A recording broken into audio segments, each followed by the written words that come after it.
ಮಧ್ಯಪ್ರಾಚ್ಯದಲ್ಲಿ ನಡೀತಾ ಇರುವಂಥ ಯುದ್ಧಕ್ಕೆ ಸದ್ಯ ಅಲ್ಪ ವಿರಾಮ ಬಿದ್ದಿದೆ.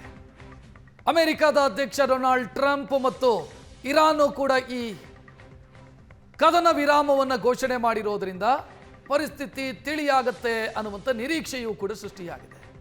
ಇದರ ಮಧ್ಯೆ ಭಾರತದಲ್ಲೂ ಒಂದು ಚರ್ಚೆ ಶುರುವಾಗಿದೆ.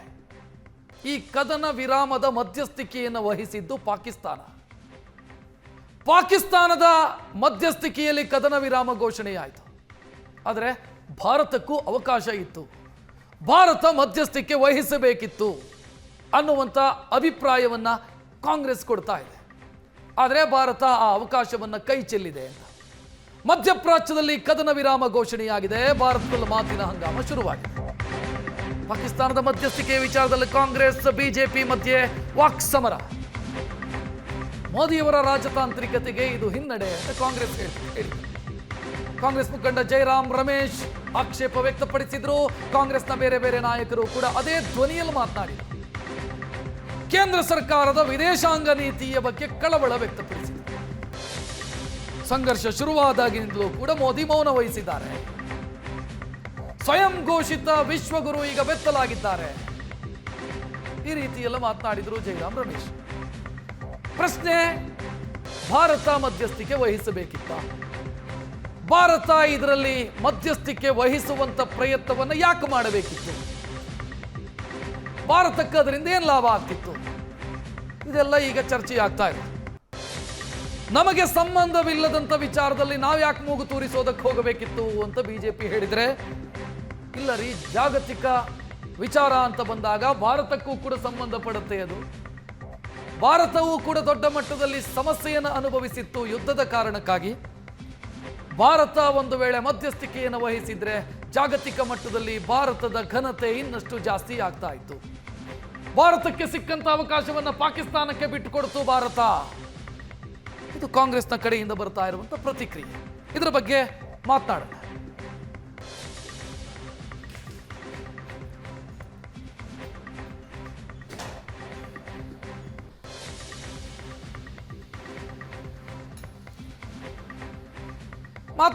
ಭಾರತ ಮಧ್ಯಸ್ಥಿಕೆ ವಹಿಸಬೇಕಿತ್ತು ಅಂತಾದ್ರೆ ಯಾಕೆ ವಹಿಸಬೇಕಿತ್ತು? ಇದೆಲ್ಲದರ ಬಗ್ಗೆ ಮಾತನಾಡೋದಕ್ಕೆ ನಮ್ಮ ಜೊತೆಗೆ ಅತಿಥಿಗಳು ಜಾಯಿನ್ ಆಗಿದ್ದಾರೆ. ಬಿಜೆಪಿ, ಕಾಂಗ್ರೆಸ್ನಿಂದ ಮತ್ತು ಅಂತಾರಾಷ್ಟ್ರೀಯ ವಿಶ್ಲೇಷಕರು ಕೂಡ. ಕಾಂಗ್ರೆಸ್ನಿಂದ ನಟರಾಜ್ ಗೌಡ ಜೊತೆಗಿದ್ದಾರೆ. ಗೌಡ್ರೆ ನಮಸ್ಕಾರ. ನಮಸ್ತೆ. ಇನ್ನು ಅಂತಾರಾಷ್ಟ್ರೀಯ ವಿಶ್ಲೇಷಕರು ಎಚ್.ಎಸ್. ಪ್ರಭಾಕರ್ ಸರ್ ನಮ್ಮ ಜೊತೆಗಿದ್ದಾರೆ. ಸರ್ ನಮಸ್ಕಾರ. ನಮಸ್ಕಾರ. ಬಿಜೆಪಿಯಿಂದ ಮೋಹನ್ ವಿಶ್ವ ಅವರಿದ್ದಾರೆ. ನಮಸ್ತೆ ಮೋಹನ್ ವಿಶ್ವ ಅವರೇ. ನಟರಾಜ್ ಗೌಡ್ರೆ, ನಿಮ್ಮ ಪಾರ್ಟಿಯ ಕ್ಲೈಮ್ ಇರೋದು ನಾವು ಅವಕಾಶ ಇತ್ತು ನಮಗೆ ಮಧ್ಯಸ್ಥಿಕೆ ವಹಿಸೋದಕ್ಕೆ, ಆ ಅವಕಾಶವನ್ನು ಕೈ ಚೆಲ್ಲಿದ್ದೀವಿ ಅಂತ. ಯಾಕೆ ಮಧ್ಯಸ್ಥಿಕೆ ವಹಿಸಬೇಕಿತ್ತು? ಈ ಯುದ್ಧದಲ್ಲಿ ಭಾರತ ಯಾಕೆ ಮೀಡಿಯೇಟರ್ ಕೆಲಸ ಮಾಡಬೇಕಿತ್ತು ಅಂತ ಹೇಳ್ತೀರಿ ತಾವು?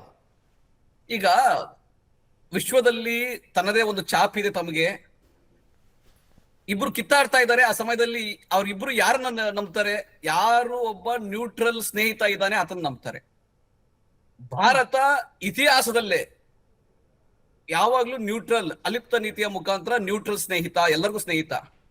ಅಮೆರಿಕ ಆಗ್ಲೂ ಕೂಡ ಭಾರತವನ್ನು ನಂಬ್ತಾ ಇತ್ತು, ಇರಾನ್ ಕೂಡ ಭಾರತವನ್ನು ನಂಬ್ತಾ ಇತ್ತು, ಇಸ್ರೇಲ್ ಕೂಡ ಭಾರತವನ್ನು ನಂಬ್ತಾ ಇತ್ತು. ಆಗಿದ್ದಾಗ ಏನಾದ್ರೂ ಒಂದು ಮುಖ್ಯವಾದ ಭೂಮಿಕೆ ಬರುತ್ತೆ, ಅವಕಾಶ ಬರುತ್ತೆ ಅಂದ್ರೆ ಭಾರತದ ಕಡೆಗೆ ಕೈ ಚಾಚಬೇಕಾಗಿತ್ತು. ಅವರು ಭಾರತವನ್ನ ನೀವು ಇದ್ರೊಳಗೆ ಇಂಟರ್ವ್ಯೂನ್ ಮಾಡಿ ಅಥವಾ ಸಂಧಾನಕ್ಕೆ ತನ್ನಿ ಅಂತ ಹೇಳ್ಬೇಕಾಗಿತ್ತು.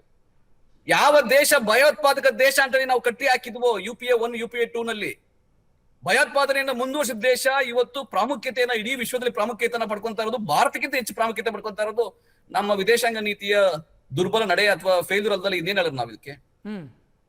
ಪಾಕಿಸ್ತಾನಕ್ಕೆ ಅಮೆರಿಕ ನೇರವಾಗಿ ಯುದ್ಧದ ಆಪರೇಷನ್ ಸಿಂಧೂರ್ ಸಮಯದಲ್ಲೂ ಕೂಡ ಹಣಕಾಸಿನ ನೆರವನ್ನ ಕೊಡುತ್ತೆ. ನೇರವಾಗಿ ಅಮೆರಿಕ. ನಟರಾಜ್ ಗೌಡ್ರೆ, ಪಾಕಿಸ್ತಾನ ಮಧ್ಯಸ್ಥಿಕೆ ವಹಿಸ್ತು ಅನ್ನೋದನ್ನ ನೀವು ನಂಬ್ತೀರಾ ಅಂತ ನನಗಿರೋದು ಪ್ರಶ್ನೆ. ಯಾಕಂತಂದ್ರೆ ಇಡೀ ಆ ಬೆಳವಣಿಗೆಯನ್ನ ನೋಡಿದ್ರೆ ಡೈರೆಕ್ಷನ್ನು, ಸ್ಕ್ರಿಪ್ಟು, ಡೈರೆಕ್ಷನ್ನು ಇದೆಲ್ಲವೂ ಕೂಡ ಅಮೆರಿಕಾದಿಂದ ಆಗಿರೋದು ಅಂತ ಅನ್ಸುತ್ತೆ. ನೀವು ಆ ಟ್ವೀಟ್ ಅನ್ನು ಗಮನಿಸಿದ್ರಿ ಅಂತ ನಾನು ಭಾವಿಸ್ತೀನಿ. ಡ್ರಾಫ್ಟ್ ಸಮೇತ ಟ್ವೀಟ್ ಮಾಡ್ತಾರೆ ಅಲ್ಲಿನ ಪ್ರಧಾನಿ. ನಾವು 10 ದಿನಗಳ ಮುಂಚೆನೆ ನಾವು ಇದ್ರ ಬಗ್ಗೆ ನೀವು ಚರ್ಚೆ ಮಾಡಿದ್ವಿ ರಕ್ಷಿತ್ ಶೆಟ್ರೆ. ಯಾಕಂದ್ರೆ ಅದು ಅಮೆರಿಕ ಡೈರೆಕ್ಷನ್ ಇರಬಹುದು, ಅಮೆರಿಕದ ಬೇಡಿಕೆನೇ ಇರಬಹುದು. ಆದ್ರೆ ಅಮೆರಿಕದ ಮುಂದೆ ಭಾರತ ಯಾವ ರೀತಿಯಾಗಿ ನಡ್ಕೊಂತಾ ಇದೆ, ಅಮೆರಿಕದ ನಿರ್ದೇಶನಗಳಿಗೆ ಭಾರತ ಯಾವ ರೀತಿಯಾಗಿ ನಡ್ಕೊಂತಾ ಇದೆ, ಯಾವ ರೀತಿಯಾಗಿ ಈ ಯುದ್ಧವನ್ನ ಶುರುವಾದಾಗಿಂದ 39 ದಿನಗಳ ಯುದ್ಧದಲ್ಲಿ ಶುರುವಾದಾಗಿಂದ ಒಂದೇ ಒಂದಿನ ಭಾರತ ಈ ಯುದ್ಧವನ್ನ ನೇರವಾಗಿ ಸ್ಪಷ್ಟವಾದ ನುಡಿಗಳಲ್ಲಿ ಕಂಡೆಮ್ ಮಾಡ್ಲಿಲ್ಲ. ಅಲ್ಲ, ಅದ್ ಬಿಡಿ, ನಾನು ಮಧ್ಯಸ್ಥಿಕೆ ಬಗ್ಗೆ ಕೇಳಿದೆ. ಇಲ್ಲ, ಕೇಳಿ ಈಗ ಮಧ್ಯಸ್ಥಿಕೆಯಲ್ಲಿ ನಿಮ್ ಪ್ರಕಾರ ಪಾಕಿಸ್ತಾನ ಮಧ್ಯಸ್ಥಿಕೆ ಮಾಡ್ತು ಅಂತ ಹೇಳೋದು ತಾವು. ನನಗೆ ಪ್ರಶ್ನೆ ಇರೋದು, ನೀವು ಅದು ಮಧ್ಯಸ್ಥಿಕೆ ಪಾಕಿಸ್ತಾನ ಮಾಡ್ತು ಅನ್ನೋದನ್ನ ನಂಬ್ತೀರಾ ಅಂತ ಕೇಳಿದೆ ನಾನು. ಈಗ ಇಡೀ ಪ್ರಪಂಚದಲ್ಲಿ ಬಂದಿರತಕ್ಕಂಥ ವಿದ್ಯಮಾನ ಏನು ರಕ್ಷಿಟ್ರೆ, ಈಗ ನಾವು ಇರಾನ್ ಮಾತಾಡ್ತಾ ಇರೋದು ಯಾವುದು, ಅಮೆರಿಕ ಮಾತಾಡ್ತಾ ಇರೋದು ಯಾವುದು, ಇಸ್ರೇಲ್ ಮಾತಾಡ್ತಾ ಇರೋದು. ಇಸ್ರೇಲ್ ಒಬ್ರು ಪಾಕಿಸ್ತಾನವನ್ನ ಯಾವುದೇ ರೀತಿಯಾಗಿ ಬೆಂಬಲ ಕೊಡದಲೇ ಇರಬಹುದು, ಆದ್ರೆ ಅಮೆರಿಕ ಪಾಕಿಸ್ತಾನವನ್ನ ನಂಬುತ್ತೆ, ಇರಾನು ಪಾಕಿಸ್ತಾನವನ್ನ ನಂಬುತ್ತೆ. ಆದ್ರೆ ಭಾರತವನ್ನ ನಂಬುವಂತ ಪರಿಸ್ಥಿತಿ ಅಮೆರಿಕಕ್ಕಿಲ್ವಾ ಅಥವಾ ಇರಾನ್ಗಿಲ್ವಾ ಅಥವಾ ಇಸ್ರೇಲ್ಗಿಲ್ವಾ?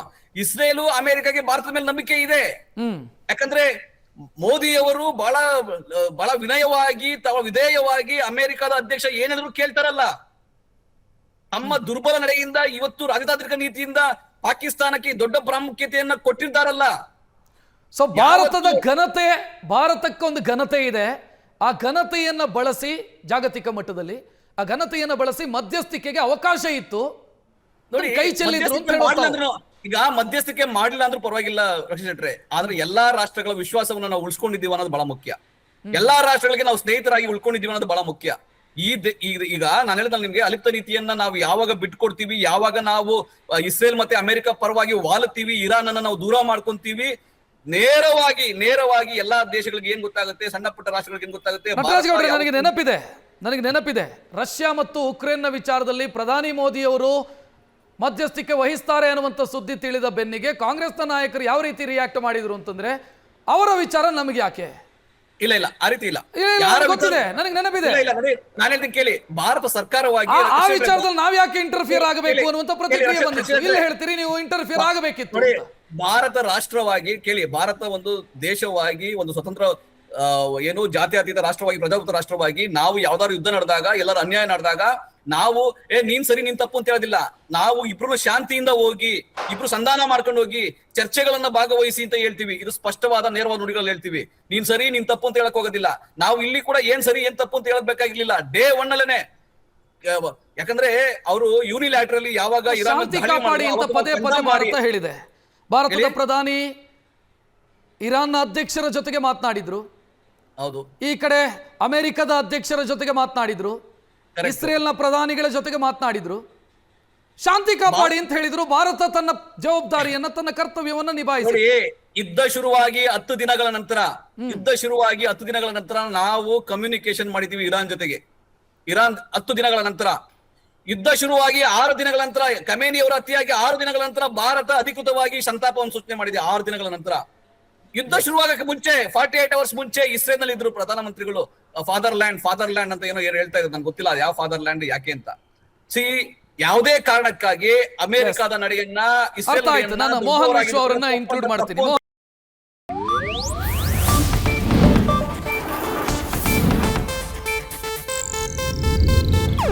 ಇದು ಏಷ್ಯಾನೆಟ್ ನ್ಯೂಸ್ ನೆಟ್ವರ್ಕ್ ಪ್ರಸ್ತುತಿ.